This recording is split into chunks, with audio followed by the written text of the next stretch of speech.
শ্যাম ভাই, জি ভাই। একটা জিনিস ভাবতেছি, সবাই তো কয় আমার বাবা শ্রেষ্ঠ, আমার বাবা শ্রেষ্ঠ, আমিও কই আমার বাবা শ্রেষ্ঠ, এরকম তো সবাই কয়।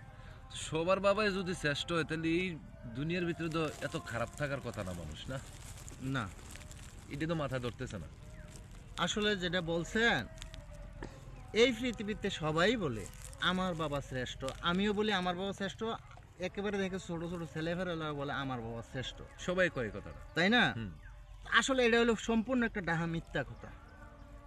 কারণ সবার বাবাই যদি শ্রেষ্ঠ হয়, তাইলে অফিসে বসে দিন দুপুরে অফিসের টেবিলে বসে গোশ খায় কে? কার বাবা? এই যে দেখা গেছে জমির আইল কেটে জমি বড় করে, এটা কার বাবা? রিলিফের গম চাল খায়, এটা কার বাবা?